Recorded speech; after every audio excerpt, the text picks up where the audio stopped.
What's going on, guys? Welcome back to the channel, Speed Culture Studios, and welcome back to the Mobile Command Center. Hit the subscribe button right now if you haven't already. Thank you very much. Let's get into this interesting topic, shall we? Quick announcement first. If you're going to be in, or you want to make a road trip to the Greenville, South Carolina area, October 5th, 2019, this year, we are putting on, by we, I mean my wife and I, are organizing a car show fundraiser for a great organization called Speak for Animals out of Greenville, South Carolina. Go check out their website, but they do low-cost spay and neuters for cats and dogs. They'll do free spay and neuter events from time to time as well. They do low-cost and free vaccination events in addition to the spay and neuters. Really, they do a number of great things, and they're a small nonprofit with a big mission, and we're really passionate about helping animals as well. So this is a great opportunity for us to partner with them, do something that we're interested in and good at, to help benefit them. So all proceeds from this event will go help Speak for Animals. Check them out, speakforanimals.com. Another thing is that I got a verbal commitment in writing from a really big YouTuber in the area, so pretty pumped. Stay tuned. As we get closer to the date, I'll announce who this particular person is and get confirmation that they will in fact be there and may have one or two pretty sweet rides as well. So the topic today, of course, is a sway bar, or are sway bars worth it? Particularly the Hotchkis sway bars. A lot of you folks here are new to the auto car modification world, so let's do a quick rundown of what sway bars are for. So our cars have sway bars already, but as we increase performance of our cars and we push our cars a little bit harder, the stock sway bars just don't have what it takes to keep the car planted. So here we go. Sway bars essentially tie both sides of your suspension together. When you enter corners really hard, your car wants to do this. You get body roll. That body roll is essentially weight transfer. So as you take a hard left turn, for example, all of that weight is transferred to the right side, taking all of the weight off your left side tires, therefore reducing grip. So getting lowering springs or coilovers is really going to help lower that center of gravity and reduce that body roll, but you can't really eliminate weight transfer. It's very difficult. When you're carrying a heavy car at high speeds around a corner, that weight is still always going to get transferred, although it's a little bit better, it's more planted firmly on the ground because of the lowered center of gravity.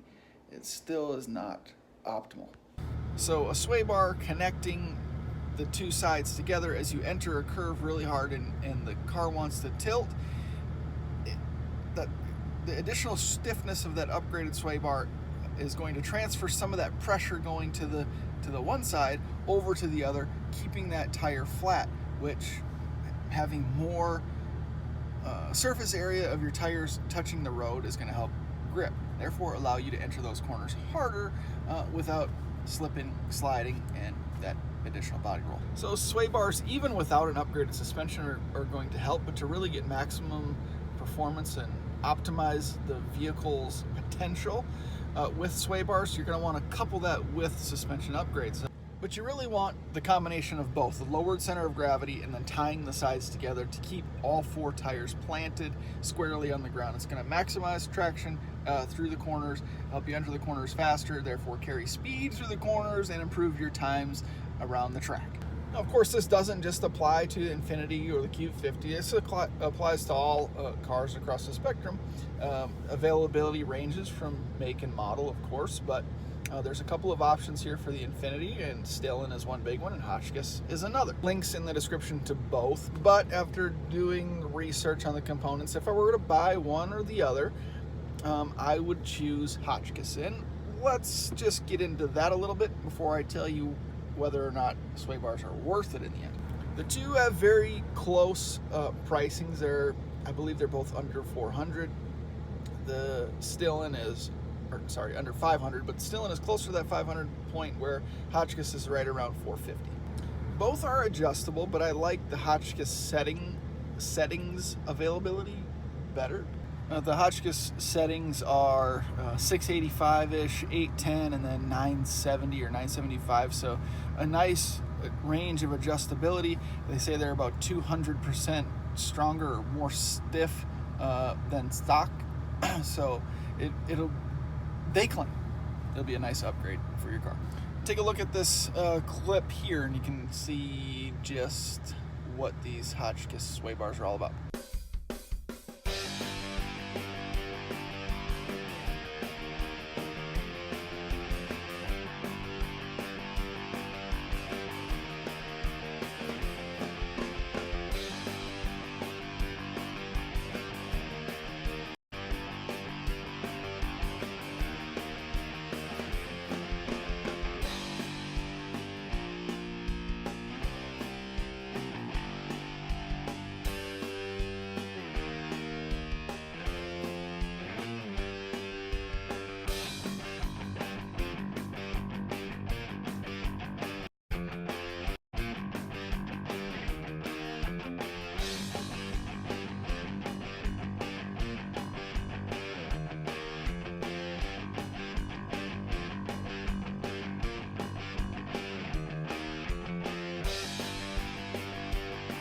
So you can see the Hotchkis sway bar is slightly more robust, yet substantially lighter by about 6 pounds or 27%.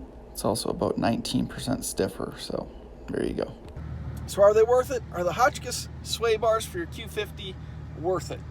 If you are tracking the car or you're a weekend canyon carver for $500 or less than $500, I would say yes, these are a pretty sweet upgrade. Now here's why. This is why I say this. As you all know, if you are an Infiniti owner, you know these are pretty big, heavy cars. Stock suspension is a little soft, a little floaty. You can remedy that with lowering springs or coilovers, but you still, if really pushing the car, you can feel that weight for sure. And to reduce that body roll and to improve traction even further, less than $500 for a set of sway bars that give you some adjustability, I think this is a pretty good buy.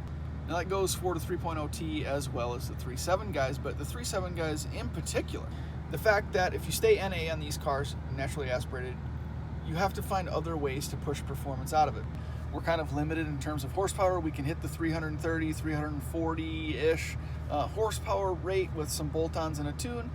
You can get a little bit more out of it, of course, and we've talked about that before. Check out some previous videos.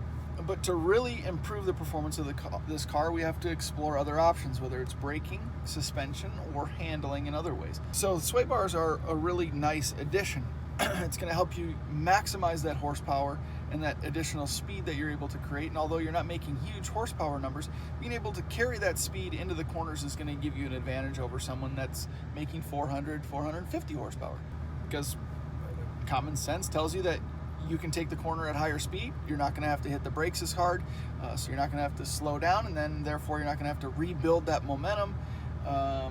So you're ahead of the game. Even though you might be at a slight disadvantage for horsepower, you make up the difference in momentum and carrying that speed through corners. So yes, through all of it, taking all of the points into consideration, I would definitely say that the sway bars from Hotchkis, probably even Stillen, my preference is Hotchkis at the moment, it's definitely worth it. In fact, you know what? Here we are in JukuRacing.com, and I already have something in my cart. What could it be? Oh, well, of course, it's the Hotchkis sway bars. This is front and rear. Let's take a look at them here. It's for the 2014 and newer Q50, 2017 and newer Q60. Again, front and back's good for the rear wheel drive. About $446.99. So not super cheap, but still under $500 for a decent upgrade. It says direct fit replacement, blah, blah, blah, make driving improvements happen. We developed blah, blah. Here's the different rates that they have, the 3 different adjustments, the 685 pound, the sporty 810 pound, and the more aggressive 975-ish pounds. I think that's about it. Let's wrap this thing up. Here we go again, $446.99. I think it's about $15 or $20 shipping. Sold. So there you go. It's been a little while since we've had some real parts installed in the car. Messed around with the exhaust quite a bit. We finally got suspension done, but it's time for sway bars. I've been saying it for a long time. It's time to finally get them. They should be here soon. Of course, we'll do an install video. Got plans for a little before and after with some testing.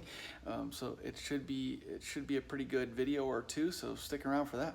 Another update, retune at Soho Motorsports is scheduled 2 weeks from today, not next Friday, but the next. So stick around for that as well. See what the car makes now with the new 2.5-inch exhaust with the resonated Y-pipe and resonators, a little bit different setup. So we're gonna wanna see what the car can do. Along those lines, I'm gonna spring for the Afe dry high flow filters. As you know, we've been running the knockoff K&N Speed Daddy filters, which actually have performed pretty well. And again, if you have been following along, we made 333 horsepower and 284 foot-pounds of torque with those filters, so not too bad for a $13 filter. However, I like the idea of a high-quality filter like an Afe, which we all know is a decent brand and a good competitor of K&N. However, it's a dry version, which K&N does not have, and that's a reason I didn't go with K&N. I don't like the idea of an oiled filter, although some people have claimed there's no issue. My tuner even said they've not had any problems, but everyone knows that as oil can work its way up into the intake tubes and mess up your mass airflow or your MAF, we don't want that to happen.